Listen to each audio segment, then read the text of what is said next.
শুকর আদায় করি, বলি আলহামদুলিল্লাহ।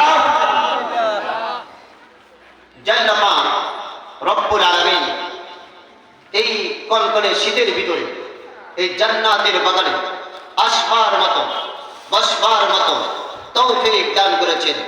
আল্লাহ পাকে আবার শুকর আদায় করি, বলি আলহামদুলিল্লাহ।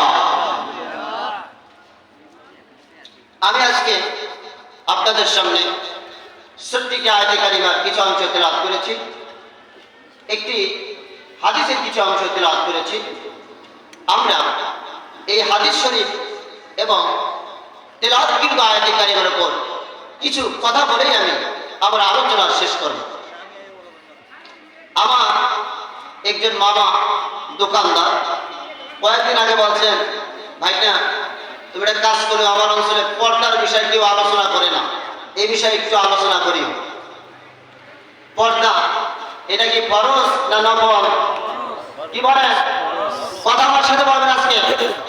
পর্দা কি ফরজ না নফল? নামাজ ফরজ। নামাজ যারা পড়ে এর ভিতরে অনেকে পর্দা করে না, তার মানে ওই মনে করছে নামাজ প্রতি ফরজ হয়ে গেছে, আর পর্দা আমরা ফরজ দরকার নেই। আমার আল্লাহ তাআলা ওয়াকারনা ফি বুয়ুতিকুন্না, এই আল্লাহ তাআলা মহিলাদের ব্যাপারে, আমার মা বোনদের ব্যাপারে বললেন, মা বোনেরা তোমরা যেমনি সামনে চলাফেরা করিও না, যেমনি সামনে চলাফেরা করিও না, যেথায় মনে চায় সেখানে চলে যেও না। শুনে রাখো পর্দা আড়ালের মা ও বোনেরা, আমার আল্লাহ তাআলা কি বলেন তোমাদের ব্যাপারে, তোমাদের সম্মান কত দিয়েছে, কিন্তু তোমরা নিজেদেরই তোমাদের সম্মানকে তোমরা খাটো করতেছ। কারণ হলো বন্ধুগণ আমার আল্লাহ বলছে মহিলাদের ব্যাপারে, মহিলারা তোমরা ঘরের ভিতরে আবদ্ধ থাকো। জোরে কান্না সুবহানাল্লাহ। কোথায় আবদ্ধ থাকবে? ঘরের ভিতরে আবদ্ধ থাকো। এখন আল্লাহকে বলছেন ঘর থেকে বের হয়ে মার্কেটে যাও, ঘর থেকে বের হয়ে বাজারে যাও, ঘর থেকে বের হয়ে 10টা ছাগল বাইরা বান্ধা আছে তা পালো, ঘর থেকে বের হয়ে 5টা গরু বান্ধা আছে বাইরা ওখানে নিয়ে আসো। আল্লাহ সেটা বলেন নাই। তাহলে মহিলাদের কি মর্যাদা আল্লাহ দিছেনি? আমার আল্লাহ তাআলা মা বোনদের ব্যাপারে এমন নিয়ম নীতি নির্ধারণ করে দিয়েছেন, কিন্তু ওরা নিজেদের মর্যাদা নিজেরাই দিতে জানতেছে না। শোনেন শোনেন বাবারা, বন্ধুরা, যে আয়াতে কারিমা তিলাওয়াত করলাম, আমার আল্লাহ বললেন মহিলারা, মা বোনেরা তোমরা ঘরের ভিতরে আবদ্ধ থাকো, তোমরা ঘরের ভিতরে আবদ্ধ থাকো। রহমতের নবী বলেছেন মহিলাদের কি মায়ের জাতিদেরকে বলেছে তোমরা পর্দায় আবদ্ধ থাকো, পর্দার ভিতরে থাকো, পর্দার ভিতরে থাকো, পর্দার ভিতরে থাকো। কারণ কি জানো নি? তোমরা বলা সবচেয়ে পৃথিবীতে দামি জিনিস, সবচেয়ে দামি কেনা মহিলারা, মায়ের জাতেরা। কারণ আমার নবী, আপনার নবী সাল্লাল্লাহু আলাইহি ওয়াসাল্লাম একটি সন্তানও বেঁচে ছিল না দুনিয়ায়। নবীর সাল্লাল্লাহু আলাইহি ওয়াসাল্লামের একটি সন্তানও, অর্থাৎ ছেলে যারা ছিল একজন বেঁচে ছিল না। প্রত্যেকেই যারা বেঁচে ছিল প্রত্যেকেই ছিল আমার নবী সাল্লাল্লাহু আলাইহি ওয়াসাল্লামের মেয়ে। আমার নবী সাল্লাল্লাহু আলাইহি ওয়াসাল্লামের মেয়েরা বেঁচে ছিলেন, কিন্তু বাবা নবী সাল্লাল্লাহু আলাইহি ওয়াসাল্লাম মেয়েদেরকে জান্নাতের হাতিয়ার হিসাবে ঘোষণা দিয়েছেন। জোরে কান্না সুবহানাল্লাহ। ও ডিগ্রি চরের মা বোনেরা রে, ও আমার নানির অঞ্চলের মা বোনেরা রে, ও আমার নানার অঞ্চলের মা বোনেরা রে, তোমরা একটু কান লাগাই শোনো, তোমাদের মর্যাদা কত আমার আল্লাহ তাআলা তার হাবিবুল্লাহ নবীজি বাড়িয়ে দিয়েছেন। দেখেন একটু চিন্তা ভাবনা করেন। আমার নবী সাল্লাল্লাহু আলাইহি ওয়াসাল্লামের যত ছেলে হয়েছিল একজন ছেলেকেও আমার আল্লাহ বাঁচাই রাখেন নাই, একজন ছেলেকেও আমার আল্লাহ বাঁচাই রাখেন নাই, কিন্তু মেয়েদেরকে বাঁচাই রেখেছেন। জোরে কন্যা সুবহানাল্লাহ। মা আয়েশা বিবি বলেন, মা খাদিজা বিবি বলেন, অনেক কিতাবে অনেকটি বর্ণনা রয়েছে, ইতিহাসগুলো তার বর্ণনা পেশ করেছেন, মুহাদ্দিস কিরামও তার বর্ণনা পেশ করেছেন। মা খাদিজা বলেন, আমি যে গিলাসের ভিতরে পানি খাইতাম, যে গিলাসের ভিতরে পানি খাইতাম, রহমতের নবীজি দূর থেকে দেখতেন ওই গিলাসে আমার স্ত্রী, প্রাণের স্ত্রী পানি খেয়েছে কোন দিক দিয়ে। রহমতের নবী দেখলেন তার স্ত্রী পানি খেয়েছে মগের একটি সাইড দিয়া, তা নবীজি দূরে গিয়ে ওই মগটাকে দূরে আবার একটু পানি খাইলেন যেই দিক দিয়া স্ত্রী পানি খেয়েছিলেন খাদিজাতুল কুবরা। জোরে কন্যা সুবহানাল্লাহ। নবী সাল্লাল্লাহু আলাইহি ওয়াসাল্লাম মহব্বত করে স্ত্রীর মর্যাদা বুঝাইতে গিয়ে বললেন যে আরেকটা জিনিস আগে একটু বুঝাইবার জন্য বলতেছি, আমার দেশে যখন মা বোনেদেরকে বিবাহ দেওয়া হয় কি হয় না? বিবাহ দেওয়ার আগে যখন দেখতে যায় দেখাশোনা সব কমপ্লিট হয়ে যায়, দেখাশোনা সব কমপ্লিট হয়ে যায়। দেখার পরে যখন এখন রেজিস্ট্রারি কাজী অফিসে যাওয়া হয় অথবা আপনার বাড়িতে নিয়ে আসেন কি আসেন না, প্রথম সিগনেচারটা কার থেকে নেওয়া হয়? ছেলেকে না মেয়েকে? ও তোমার মর্যাদা কত? তুমি কি ওই শরিয়ার উপরে, তুমি কি ওই ঈমানের উপরে, তুমি কি ওই পছন্দের উপরে তোমার স্বামীকে তুমি পছন্দ করো কি না করো? আবার আল্লাহ তাআলা বিধান রেখে দিয়েছে, আমার নবীজি বিধান রেখে দিয়েছে, প্রথম পুরুষ সাক্ষ্য দিবে না, প্রথম সাক্ষ্য দিবে মহিলা। তাহলে মহিলা আগে না পুরুষ আগে হলো? মহিলা আগে হলো। তাহলে মা বোনদের কি মর্যাদা বাড়লো না কমলো? ও মা, তুমি একটু চিন্তা করো। একটি উদাহরণ তোমাদের জন্য দিতেছি। আমাদের দেশে অনেকে ওই যে গরু ঘর আছে না, গরু ঘর আছে, অনেকে একটা কোদাল রাখে, কোদাল, গরু ঘরের কোদাল, ওটাতে বাড়ি করে না উনি রাখে। আবার মাঝে মাঝে প্রয়োজন ক্ষেত্রে অনেক সময় বাড়ি করে। কিন্তু বাবা ওই যে গোবর খেলাম যে কোদালটা, ওই কোদালটা কিন্তু সবাই আবার সচরাচর ধরে না, আর সবাই ধরতেও চায় না, কারণ ওটার ভিতরে গোবর লাগানো থাকে, হারাম জিনিস লাগানো থাকে। ও মা, তুমি মনে করতেছো তুমি এলাকায় ঘুরে ঘুরে বেড়াইতেছ, তোমাকে বুঝি ছেলেরা বেশি পছন্দ করবে? না না, মনে রাখো তোমার উপরে আরো আমার আল্লাহ তাআলা ঘৃণা জন্মাই দিতেছে। তোমাকে যতবার দেখবে ওই ছেলেরা তোমাকে আরো ঘৃণিত পাত্র বলে গৃহীত করবে। অন্যে যদি তোমাকে পছন্দ করার জন্য আসে, কেউ যদি বিবাহ শাদীর জন্য আসে, তাহলেও তোমাকে বিবাহ নেবে না। কথা বলেন ঠিক কিনা? তোমরা বলো মায়ের জাতি অনেক দামি জিনিস, এটাকে বাইরে যে কোনো জায়গায় ফেলাইয়া রাখা যাবে না, এটাকে বাইরে যে কোনো জায়গায় ফেলাইয়া রাখা যাবে না। আল্লাহ যেহেতু বলেছেন ওয়াকারনা ফি বুয়ুতিকুন্না, ও মায়ের জাতিরা রে, তোমরা ঘরের ভিতরেই আবদ্ধ থাকো। তাহলে মায়ের সম্মানের দিকে যদি আমরা বলি, আয়ামে জাহিলিয়াতের যুগে মেয়ে সন্তান বলে পরে মাটির ভিতরে কুপে দিত। শুনছেন না? আয়ামে জাহিলিয়াতের যুগে মেয়ে সন্তান বলে পরে মাটির ভিতরে কুপে দিত। দেখা গেল ওই যেই লোকটা ওই নিজের সন্তান 70 থেকে 72টা সন্তানকে জীবন জীবিত কবর দিয়েছিল, 70 থেকে 72টা সন্তানকে জীবিত কবর দিয়েছিল। তার নাম হলো তাহিয়াতুল কলবে। নাম কি? তাহিয়াতুল কলবে। ছোট্ট মা, ছোট্ট মেয়েটা শেষ পর্যায়ে, সংক্ষিপ্ত বলছি ঘটনাটা, যে শেষ পর্যায়ে শেষ মুহূর্তে ছোট্ট মেয়েটাকে বলতেছে, বাবা চলো আমি তোমাকে নিয়ে বেড়াতে যাব। কিন্তু ওই তাহিয়াতুল কলবে নিজের সন্তানদের কত মেরেছে, হাদিসের ভিতরে আসছে, তাফসীরের ভিতরে আসছে 70 থেকে 72টা মেয়ে মেরেছে। কিন্তু ওই বাবা, ওই মা শেষ সন্তানটা ছিল, তার নাম ছিল উম্মে জামিল। জামিলা ছিল সুন্দরী নাম ছিল।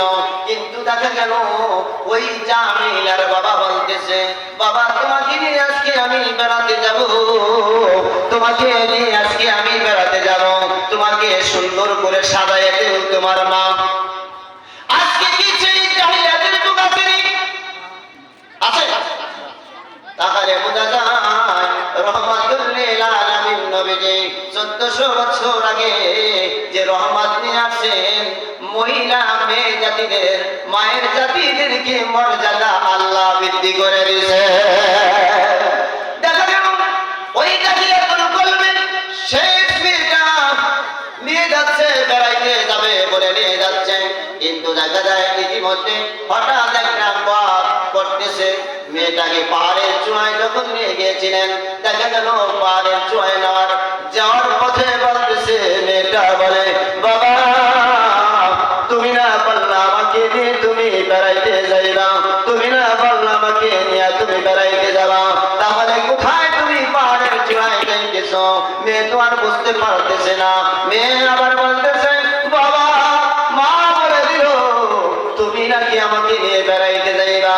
দেখা যায় এক কদম দুই কদম যেতে যেতে ওই পাহাড়ের চূড়ার ভিতর থেকে কিছু পাথর উঠাইয়া লইল, পাথর পাক করে দিল, পাথর পাক করে দিল। ওই সময় তাহিয়াতুল কলবে মেয়েটা জিজ্ঞাসা করতেছে, বাবা ও বাবা তুমি কি আমাকে এখানে রেখে চলে যাইবা নাকি? তুমি কি আমাকে এখানে রেখে চলে যাইবা নাকি? তুমি না বললা আমাকে নিয়ে বেড়াতে যাইবা। কিন্তু দেখা গেল ওই তাহিয়াতুল কলবে মেয়েটাকে রেখে দাফন করা শুরু করলো, পাথর নিক্ষেপ করা শুরু করলো। জোরে বলেন না নাউজুবিল্লাহ। কিন্তু ওই পাথর থেকে, ও মা বোনেরা রে, ওই পাথর থেকে তোমাকে রক্ষা করেছে ইসলাম। জোরে বলেন না সুবহানাল্লাহ। ওই পাথর থেকে রক্ষা করেছে আমার নবী, আপনার নবী সাইয়্যিদুল মুরসালিন রহমাতুল লিল আলামিন নবী। জোরে বলেন সুবহানাল্লাহ। দেখা গেল ওই ঘটনা বড় লম্বা করা যাবে না। দেখা গেল ওই লোক যখন শেষ মেয়েটাকে দাফন করে, একটা করে পাথর মারে, মেয়েটা ওঠার জন্য চেষ্টা করে, মেয়েটা ওঠার জন্য চেষ্টা করে, ওই পাষাণ বাবা অন্তরে মায়া হয় না, ওই পাষাণ বাবা অন্তরে দয়া হয় না। সে ওই মেয়েটা যখন চিৎকার মারে বাবা বলে, মেয়েটা চিৎকার মারে, বাবা তুমি লজ্জাবোধ হয়েছ, আমি মেয়ে বলে জন্ম নিয়েছি বলে আমি পৃথিবীর কারো কাছে মুখ দেখাবো না, আমাকে তুমি এই জায়গা থেকে উঠে নিয়ে যাও। ওই পাষাণ বাবা দেখা গেল মেয়েটার কথা শুনলেন না, ওই কবরের ভিতরে রেখে দিলেন, পাথর নিক্ষেপ করে মেরে ফেললেন। ও মা বোনেরা রে, ওই পাথরের আঘাত থেকে এখন ইসলাম তোমাকে পরিপূর্ণতা দিয়েছে। আমার নবী, আপনার নবী তোমাকে স্বাধীনতা দিয়েছে। বলতেছিলাম বিবাহের সাক্ষীর কথা, বিবাহ সাক্ষী প্রথম তোমার ছাড়া হয় না, তারপরে ছেলের সাক্ষী নেওয়া হয়। তাহলে ইসলাম তোমাকে এখানে মর্যাদা দিছে কি দিছে না? ইসলাম তোমাকে এখানে মর্যাদা দিয়েছে, তারপরে ইসলামে আরো মর্যাদা দিয়েছে। দেখুন আপনি যখন বাড়িতে থাকবেন, ইসলাম বলেছে সন্তান আদি লালন পালন করবে মা বেশি প্রাধান্য। নবী সাল্লাল্লাহু আলাইহি ওয়াসাল্লাম এক হাদিস শরীফের মধ্যে বলেছেন যে খেদমত করো মুকার, খেদমত করো মুকার, খেদমত করো মুকার। সাহাবায়ে কিরাম যখন জিজ্ঞাসা করলেন, ইয়া রাসূলুল্লাহ, ইয়া হাবিবাল্লাহ, ও দয়ার নবী গো, আমার সবচাইতে খেদমত করার উপযুক্ত ব্যক্তিকে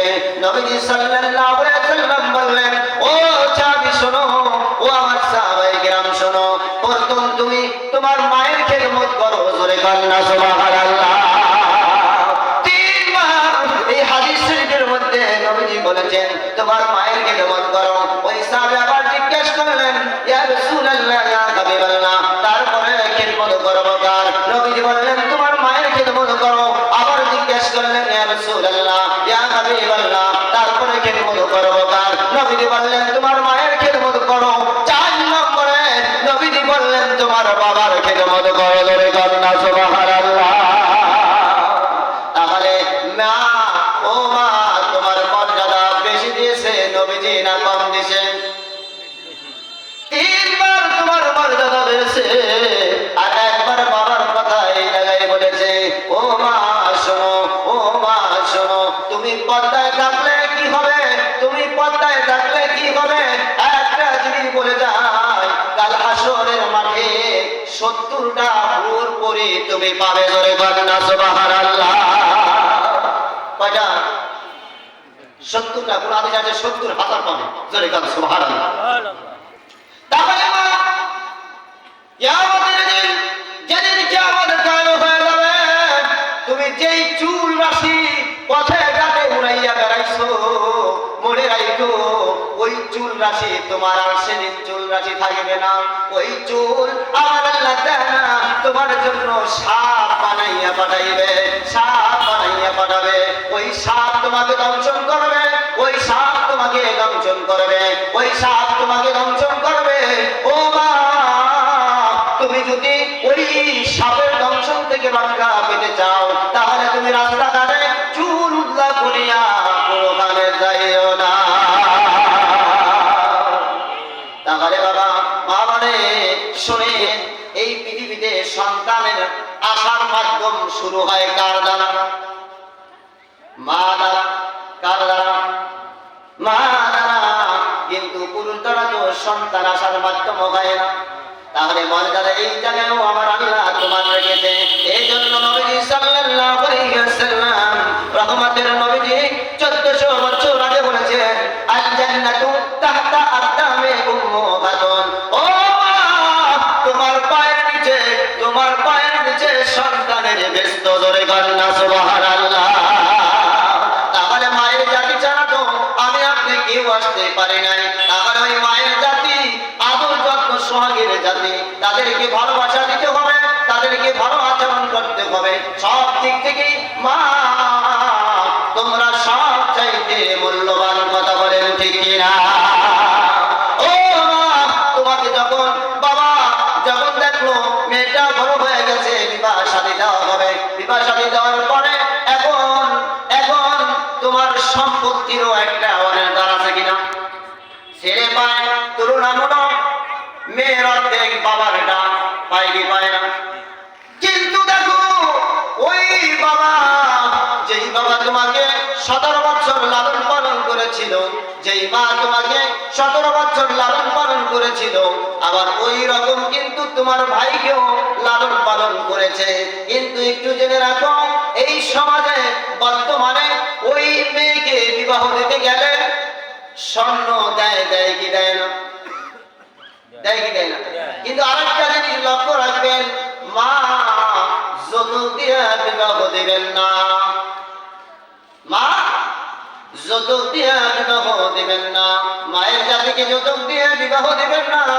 কারণ কোনো যৌতুক আমার আল্লাহ তাআলা হারাম করেছে, যৌতুক আমার আল্লাহ তাআলা হারাম করেছে।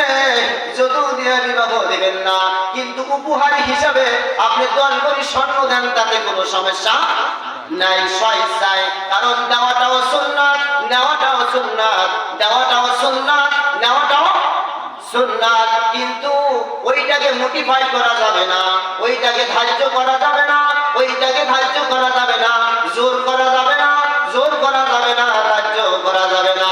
ও মা, তুমি তোমার বাবার সম্পত্তি থেকে এই জায়গায় তুমি পাই না ছেলের অর্ধেক, ওই জায়গায় আবার স্বামীর সম্পত্তি থেকেও ভাগদার, জোরে গান সুবহানাল্লাহ। তাহলে কয় জায়গায় পাওয়া হইল? 2 জায়গায় পাওয়া হইল। মনে রাখো মা, তোমার মর্যাদার কারণেই কিন্তু আবার আল্লাহ তাআলা সম্পত্তির ব্যবস্থাটাও 2 জায়গায় করে দিয়েছে। জোরে বলেন সুবহানাল্লাহ।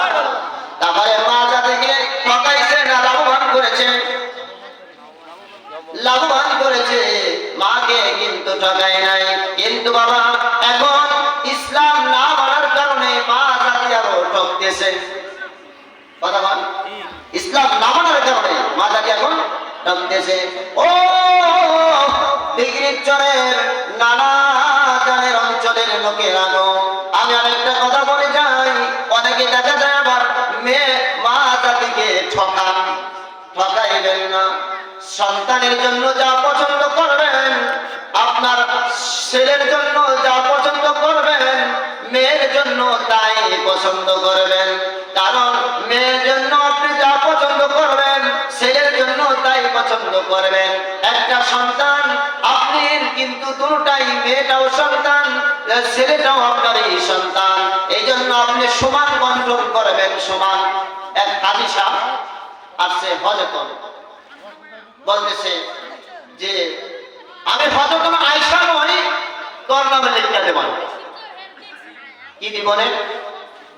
আমি হজরত আয়েশা নই, তোর নামে লিখতে দেব। ছেলে দেখুন বাবা, এই কাজ কেউ করবেন না।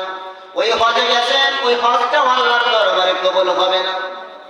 ওই যে হজে গেছেন, ওই হজটা আল্লাহর দরবারে কবুল হবে না। মেয়ের সম্পত্তি মেয়েকে দিতে হবে, ছেলের সম্পত্তিটা ছেলেকে দিতে হবে। আপনি নামাজ পড়বেন, রোজা করবেন, হজ করবেন, যাকাত দিবেন, কোনোটাই কবুল হবে না যদি বন্টন ক্ষেত্রে মেয়ে এবং ছেলেকে আলাদা দেখেন। বন্টন আল্লাহ যেভাবে করেছে ওইভাবেই যখন আপনি আদায় করবেন, তাহলে আপনি হবেন জান্নাতি একটি বাবা। জোরে গান্না সুবহানাল্লাহ। কারণ অনেক সময় দেখা যায় ওই মেয়ে বাবার নামে কেস দেয়, ওই মেয়ে নিজের মায়ের নামে কেস দেয়, আমার মা আমার বাবা আমাকে সম্পত্তি থেকে ঠকাইছে। ও এই লজ্জা কার কাছে বলবো? এই রকম এই অঞ্চলে কেউ একজন আমার আছে নাকি? ও এইরকম করলে আপনি 100 বার হজে কেন হজ একবারও হবে না। আপনি সারা জীবন চিন্তা দিলে একটা চিন্তাও কবুল হবে না। বাবারে, মায়ের জাতিকে সমান অধিকার যেটুকু আল্লাহ দিয়েছে ওই পর্যায়ে আপনার অধিকার দিতে হবে। সম্পত্তি 2 ভাগের 1 ভাগ আপনার মেয়েকে দান করতে হবে, ছেলের 2 ভাগের 1 ভাগ আপনার দান করতে হবে। না হলে কিন্তু কাল হাসরের ময়দানে আপনি গুনাহগার বাবা হিসাবে, আসামি হিসাবে উঠবে। তাহলে বাবা বলতেছিলাম, মায়ের কথা বলতেছিলাম, রহমাতুল লিল আলামিন নবী আরো কত মর্যাদা দিয়েছে মাকে।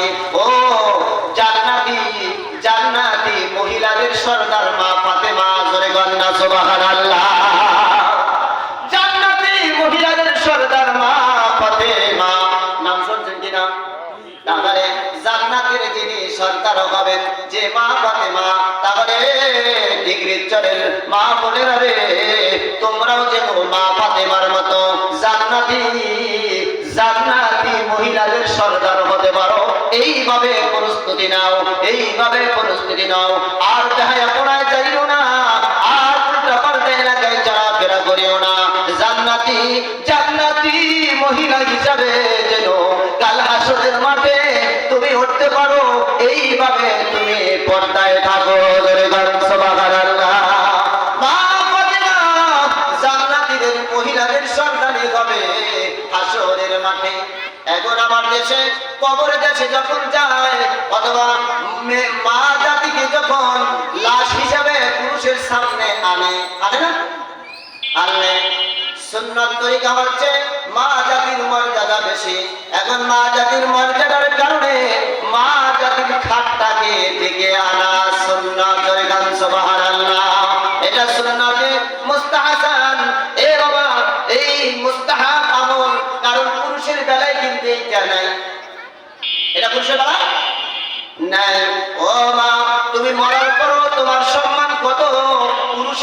পুরুষের লাশের উপর কোনো অন্য কোনো কাপড় দেওয়া শরীয়ত সমর্থ করে না, অন্য কোনো কাপড় দেওয়া শরীয়ত সমর্থ করে না। মা, তোমার মর্যাদা থাকার কারণে তোমার মৃত্যুর পরও তোমার হাতের উপরে একটা এক্সট্রা কাপড় দিয়ে দেয়। কারণ হলো তোমার এটা মর্যাদা বুঝায়, পৃথিবীর মানুষকে মর্যাদা বুঝায়।